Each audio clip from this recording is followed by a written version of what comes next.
Very recently, a student who is going to the 12th grade complained that he doesn't have the drive that he had in a lower grades to study.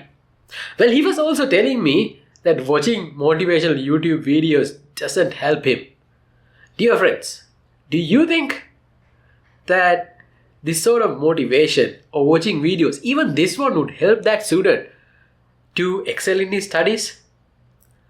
What if I told you there's a hidden power within us that drives us to achieve anything, to achieve what we want in life?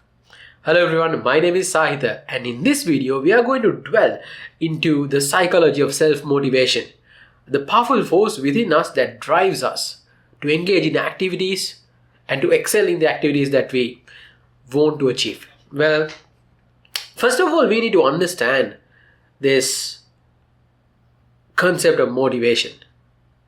Now, motivation is the urge, drive to do something.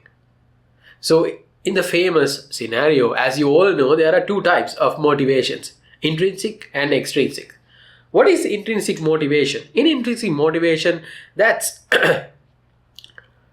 the powerful force that urges us to pursue something, to engage in activities for the sheer sense of joy. Well, in contrast, there's external or extrinsic motivation that drives us to do things because of external rewards. It can be a certification, a grade, a monetary reward, or even pressure. So if you compare them, for an example, a very niche and extreme example would be a musician engaging in music, doing music, playing music just for the sheer joy of music. Well, this can be a bit unrealistic, but there are realistic cases. In contrast, we can look at a student who studies because of the pressure of their parents, or for external factors like grades, certifications. Well, you can understand that intrinsic motivation is the true motivation that we need to have in order to achieve something, because at any moment in the process, we could lose extrinsic motivation easily. We could lose motivation, yes, true, but extrinsic motivation can be lost very easily. So we should know how to cultivate the intrinsic motivation if you want to do something, if you want to achieve something, if you want to excel in something. Well, Daniel H. Pink, in his book, The Drive, explains 3 key ingredients that allows us to have intrinsic motivation. First one is autonomy, second one is mastery, and third is purpose. What do you mean by autonomy? Autonomy is having the freedom to engage in activities in the way we want. Like schedule activities we want, do something when we want it, stop it when we want it. So if we have this autonomy, this freedom of choice, it becomes a sense of motivation. Because sometimes when we are obstructed, when we are restrained by external schedules, external plans, external procedures, it's hard to keep the motivation. But if you know that we are doing it by ourselves, from our plans, with our plans, and with our schedules, or with my schedule, it will be our responsibility. So that will drive us forward. The second one is mastery. Mastery is the desire to excel in something. If we don't have the desire within us to excel, to be good at, to perfect something, not to be a perfectionist, but to improve in something, to grow a skill, it itself is a motivation. So the urge to mastery is a key ingredient. And the next one is purpose. So you can understand, if we don't understand the meaning of what we do, if we don't know really why we do something, it's hard for us to realize within ourselves why we do.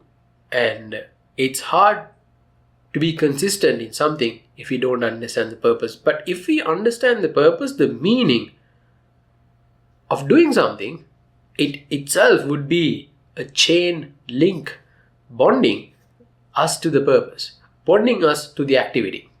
helping us to achieve and excel.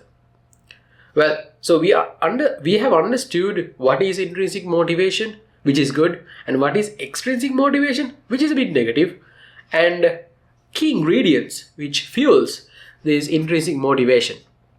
Well, now the question is, how are we going to inculcate these 3 key ingredients in our day-to-day life in order to achieve something? Well, let's move on to an action plan. The first one is to set SMART goals mindfully. So I feel this is the best thing. If we have a goal, innately we have a desire to achieve, but the goals can be tricky and misleading. We can set unrealistic goals which will disrupt the process, and it will even will even lead us to lose the sense of work and stop work all alone. So it's very important. Goals are important, goals are good, but it's very important to set SMART goals. So what do you mean by SMART goals? SMART means specific, measurable, achievable, relevant, and time bound.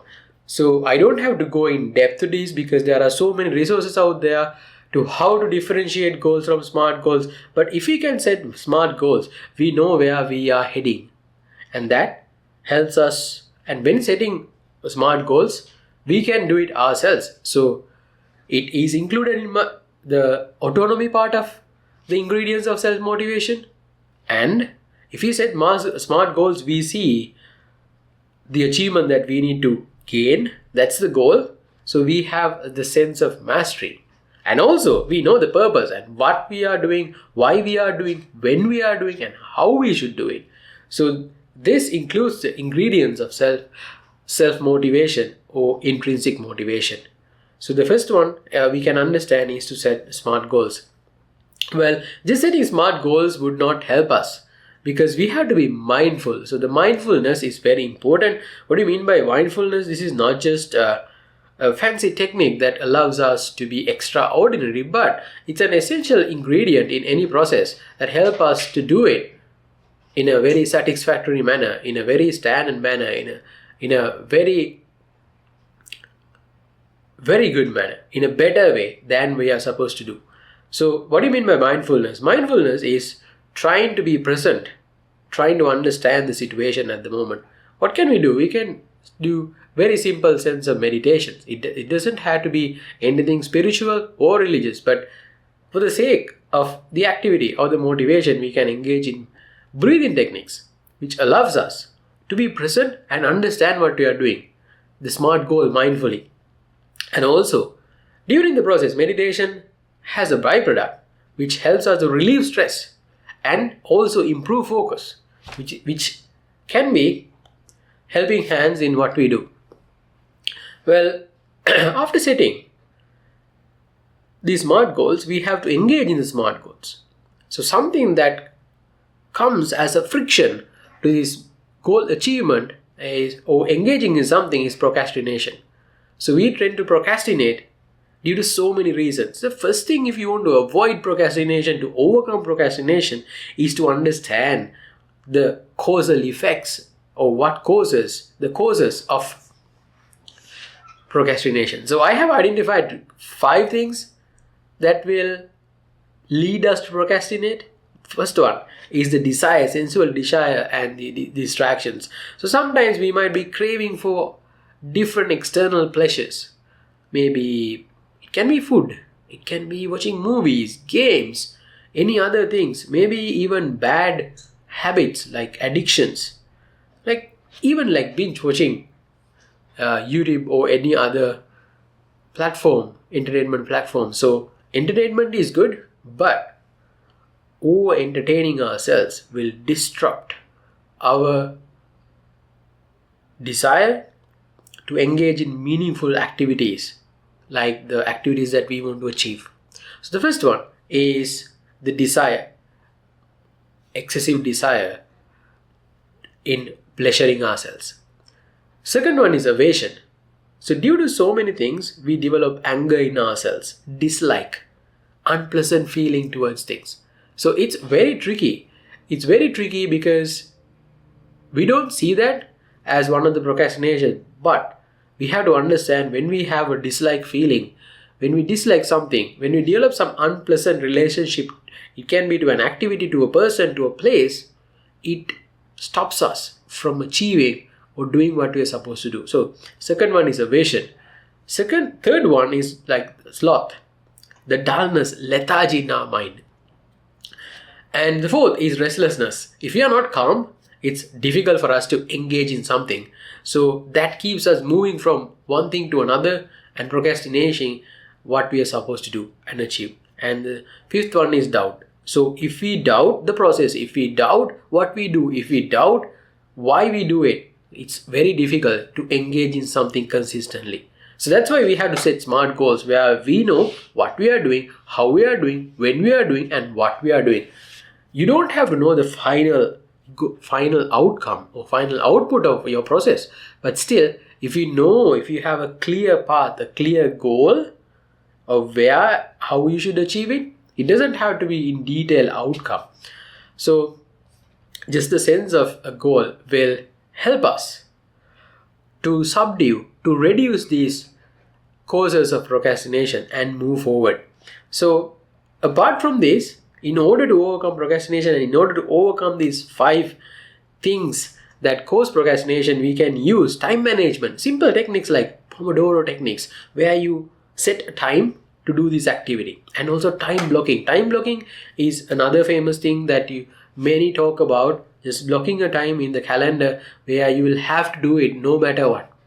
So these simple techniques of time management will help us to overcome the procrastination and the causes of procrastination and lead the way towards our goal. And also, more importantly, is that though we set goals, though we know everything, though we know the theory, it's hard to do as planned as in theory. When we try to attempt it practically, it's not as in theory. So we have to develop a growth mindset where we embrace our failures, where we develop a sense of acceptance and also an urge to come back to our initial goals. I have done a previous video about this, coming back to our original goals.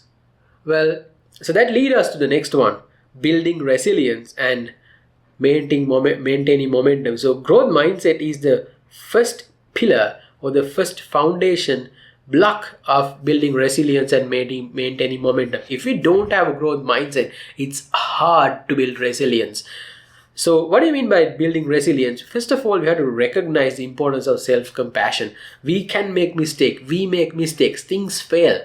But still, there is room for improvement and we can improve. It's humans who build up all these impressive things in the world.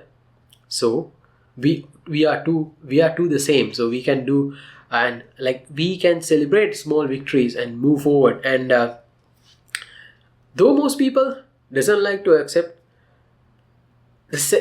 having a network, a supporting system is tremendously important in most of the cases. It can be a network of mentors, family members, friends, or any supporting colleagues that will help you to move forward. Because we are in a society, we are bound, we are related, we are in relationships. So maintaining those connections, relationships, and human bonding will help us to exist in mutual coexistence, which help us again to move forward. If we don't have good relationship, a good network, that can be a drawback, that can be a friction, that can be a resistive force pulling us back.